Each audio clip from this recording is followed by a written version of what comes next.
নবী সাল্লাল্লাহু আলাইহি ওয়াসাল্লামের জন্মের আগেই তার বাবা চলে যান, ইতিম মুহাম্মদ সাল্লাল্লাহু আলাইহি ওয়াসাল্লাম। তার মা আমিনা 6 বছর বয়সে ইন্তেকাল করেন। সিচুয়েশন বুঝতে পারছেন? 6 বছর একটা বাচ্চার বাবাও নাই মাও নাই। তার দাদা আব্দুল মুত্তালিব তাকে সাথে রাখেন, খুব আদর করেন, খুব মহব্বত করেন, যেখানে যান সাথে করে নিয়ে যান। তিনি নেতা মানুষ, তার পাশের চেয়ারে তাকে বসতে দেন, বলেন আমার এই নাতি একদিন সাইয়্যেদ হবে, নেতা হবে, এই কথা বলেন। তিনি ইন্তেকাল করলেন 8 বছর বয়সে। তারপরে দায়িত্ব পেলেন চাচা আবু তালেব। নাম কি?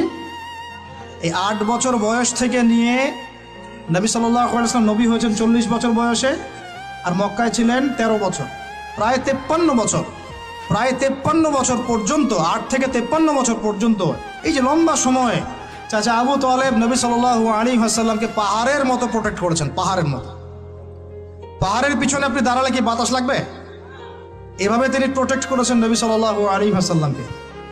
তার সন্তানদেরকে যা খাওয়াতেন তার চেয়ে ভালোটা নবীকে খাওয়াতেন সাল্লাল্লাহু আলাইহি ওয়াসাল্লাম। স্পেশাল রান্না তৈরি করে তাকে ডেকে নিয়ে বসতেন, কারণ এতিম ছেলে, মনে কষ্ট আছে, হয়তোবা সবার সামনে বলতে পারে না, ব্যাপারটা বুঝেন না? তিনি এইভাবে ট্রিট করতেন। এমনকি নবী হওয়ার পরে আল্লাহর নবী সাল্লাল্লাহু আলাইহি ওয়াসাল্লামের বিরুদ্ধে পুরা সমাজ চলে গেল। কেউ গালি দেয়, কেউ বলে সাহের, কেউ বলে কাযযাব, কেউ বলে ফারিকুল জামা। মানুষ গালিগালাজ শুরু করলো, নিন্দা গীবত তহমত শুরু করলো, অর্থনৈতিক বয়কট শুরু করলো, সামাজিকভাবে বয়কট করা শুরু করলো।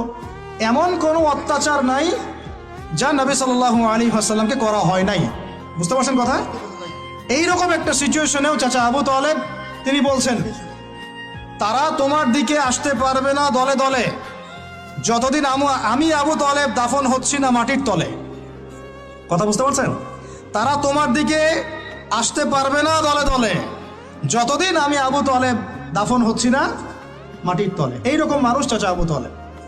মানে আমরা যারা এখানে উপস্থিত আছি, বাংলাদেশে 16 কোটি মুসলমান, সারা বিশ্বের যে এত কোটি মুসলমান, তার মধ্যে বেশিরভাগ মানুষ, এই বেশিরভাগ মানুষকে যদি আপনি এক পাল্লায় রাখেন, চাচা আবু তালেবের অবদানটাকে আরেক পাল্লায় রাখেন, ওই পাল্লা ভারী হবে ইনশাআল্লাহ। কিন্তু শেষ পর্যন্ত চাচা আবু তালেব কালিমা লা ইলাহা ইল্লাল্লাহ করতে পারলেন না। কথা কি বুঝতে পারতেছেন ভাই?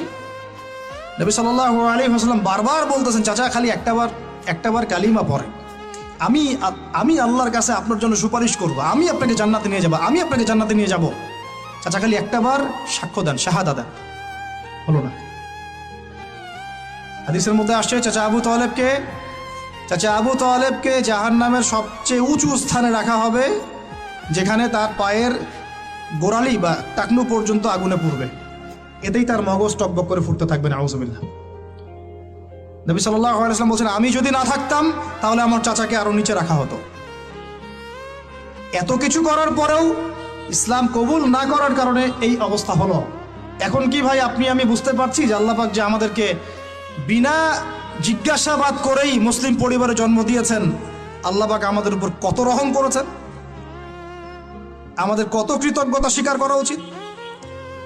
বিশ্বাস করেন, আমাদের যে সকালবেলা টয়লেট হয় না, ওয়াশরুমে যান, টয়লেট করেন, আলী ইবনে আবি তালেব রাদিয়াল্লাহু আনহু এরকম বাথরুম থেকে বের হয়ে পেটে হাত দিয়ে বলতেন, মানুষ যদি জানতো এই যে শুধু ক্লিয়ার করে টয়লেট হওয়াটা কত বড় নেয়ামত আল্লাহ পাকের, তাহলেও সারা জীবন সেজদায় পড়ে থাকতো।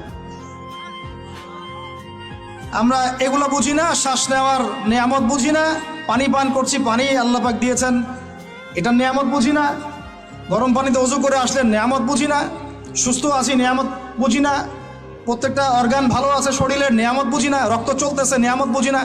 আমরা আল্লাহ পাকের নেয়ামতই বুঝি না, শুকরিয়া আদায় করি না।